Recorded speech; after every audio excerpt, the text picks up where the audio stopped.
皆さんこんにちは、ネストリングスです。今回はこちら、コロコロコミックの付録で登場したフェニックスフェザーを使ってバトルしていきたいと思います。今回は私野水航とつぶやきさん太郎で対戦していきます。よろしくお願いします。お願いします。それではやっていきましょう。行きましょう。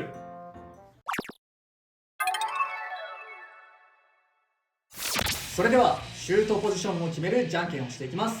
最初はグー、じゃんけんぽい。あいこでしょ、あいこでしょ、あいこでしょ、あいこでしょ。左側。はい。お互いのファーストベイ、せーの、じゃん。フェニックスフェザー 360LF。ウィザードアロー 560HN。ファーストバトル、レディーセット、3、2、1、ゴーシュー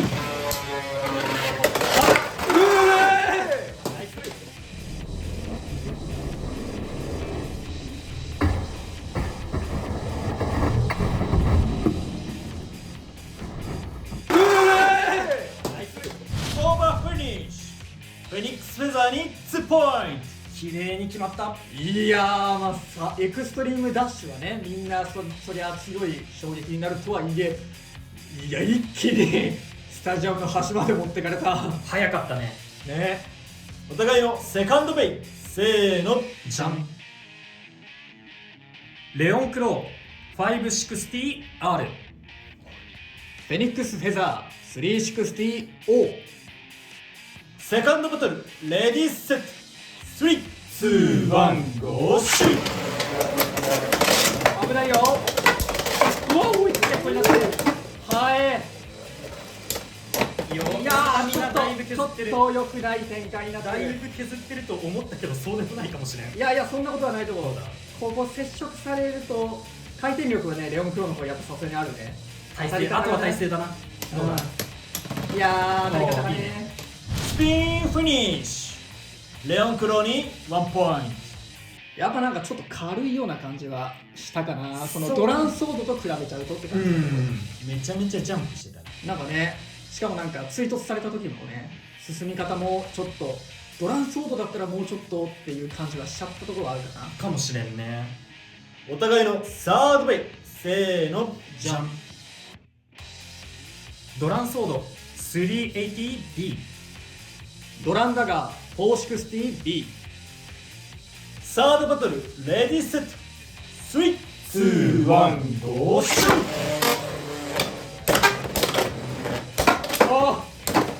今ちょっとオーバーいきそうだったな。そうね。いやー、持久勝負しようとしてるところではあるけど持久勝負は飛ばされた側の方が不利。いい感じ。いやー、まずいね。おーそれはない、それはない、それはない、それはダメ。それは絶対ダメ。それは絶対ダメ。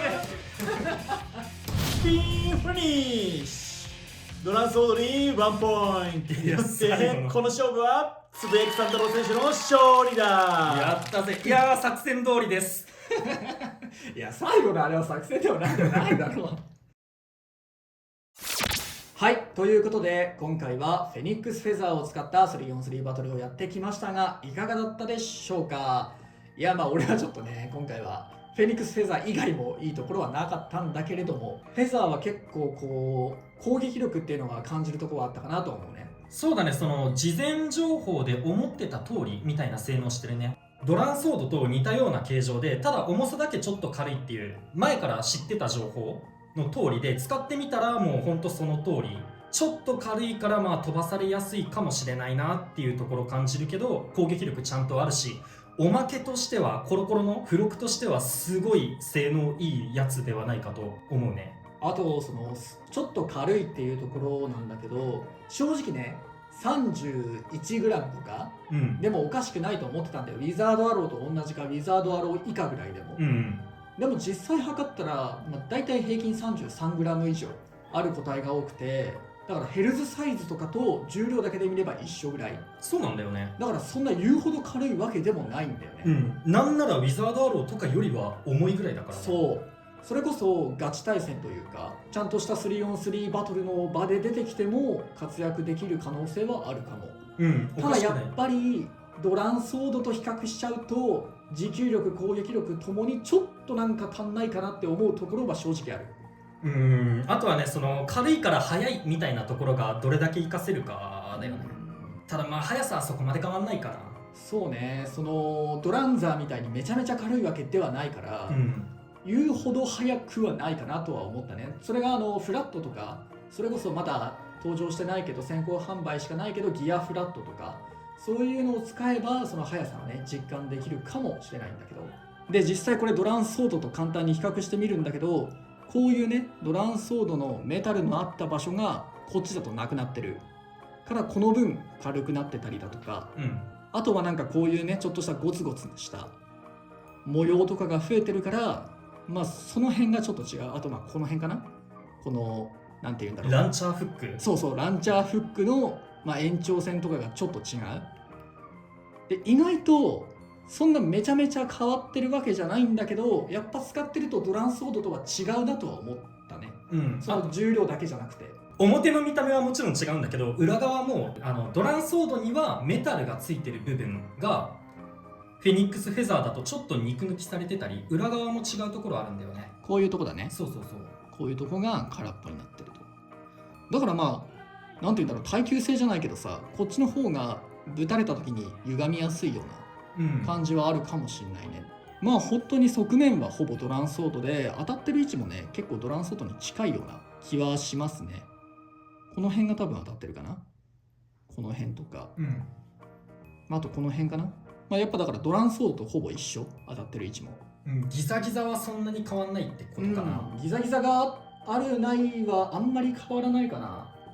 ただ、まあ、これ使い込んでるからってのもあるかもしれないけど、ドランソードのこのブレードって結構こう触ってても引っかかる場所がない滑らかな感じなんだけど、このフェニックスフェザーの方はもうここギザギザの最初の部分、ここはね明らかな引っかかりがあるから攻撃するっていう点においてはこっちの方が引っかかるから強いかも。弾けやすいかもしれないね。しれないなとは思ったね。ただアタックで言えばそうだけど、逆に時給の受ける側で言うとドランソードの方が使いやすいのかなってとこだね。そうね、使い分けか。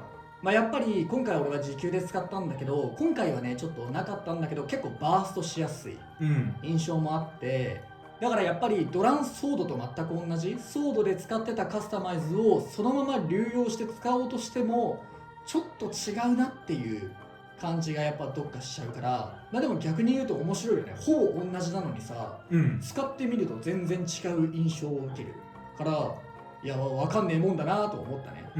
そうね、あと持久力に関してもやっぱドランソードの方が高いっていうのもあるし、ドランソードのなんかすっげえ持久力みたいなのも正直あんまり感じては今ないから、まあ、それこそさっき言った出っ張りのせいでとか、スタミナロスしちゃってたりとかするのもあるかもしれないんだけど、そういうところもあるから、なんかこうちゃんとフェザーのいいところとかを見つけて使ってあげれば全然強いベイになるんじゃないかなとは思ってるね。まだフェザーが出てから数日しか経ってないんだけど、ネットとかでね大会の結果とかを上げてる方々のその結果を見ると、意外とフェザーは結果残したりしてるから、もう早速大会で使ってる人いるんだ。オーバーとか、エクストリーム取ったよって、もちろんウイングじゃなくてフェザーの方でね、やってる方もいたから、やっぱりガチ対戦の場でも全然活躍できるポテンシャルはあるから、今回結構多めにコロコロコミック自体入荷されてるみたいだから、まだ持ってないという方はぜひフェニックスフェザー手に入れて遊んでみてください。ということで、この動画が良かったらグッドボタンとチャンネル登録よろしくお願いいたします。それではまた次の動画でお会いいたしましょう。バイバイ。バイバーイ。